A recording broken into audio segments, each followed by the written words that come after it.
Jérémie, chapitre 39.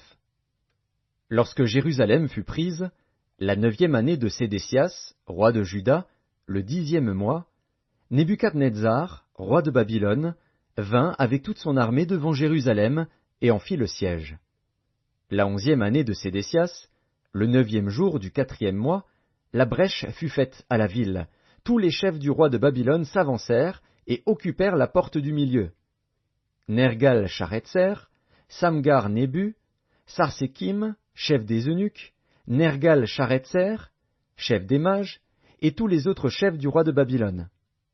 Dès que Sédécias, roi de Juda, et tous les gens de guerre les eurent vus, ils s'enfuirent, et sortirent de la ville pendant la nuit par le chemin du jardin du roi, par la porte entre les deux murs, et ils prirent le chemin de la plaine.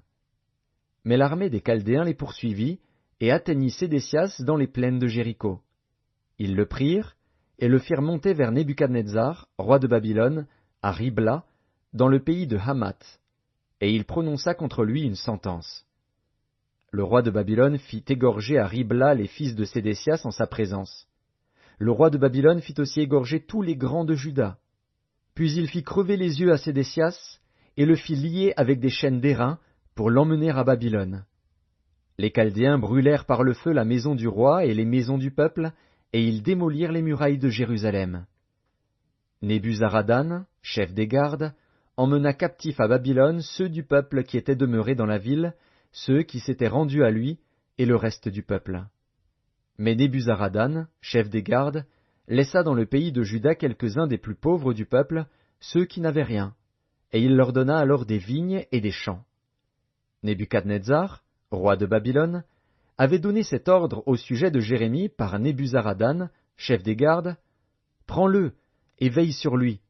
Ne lui fais aucun mal, mais agis à son égard comme il te dira. » Nebuzaradan, chef des gardes, Nebuchasban, chef des eunuques, Nergal-Sharetzer, chef des mages, et tous les chefs du roi de Babylone, envoyèrent chercher Jérémie dans la cour de la prison, et ils le remirent à Guédalia, fils d'Achikam, fils de Shaphan, pour qu'il fût conduit dans sa maison.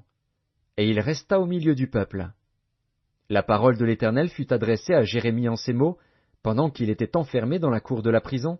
« Va, parle à Ebed-Mélec, l'Éthiopien, et dis-lui: Ainsi parle l'Éternel des armées, le Dieu d'Israël. Voici, je vais faire venir sur cette ville les choses que j'ai annoncées pour le mal et non pour le bien. Elles arriveront en ce jour devant toi.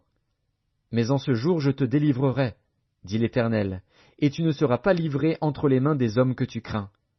Je te sauverai, et tu ne tomberas pas sous l'épée.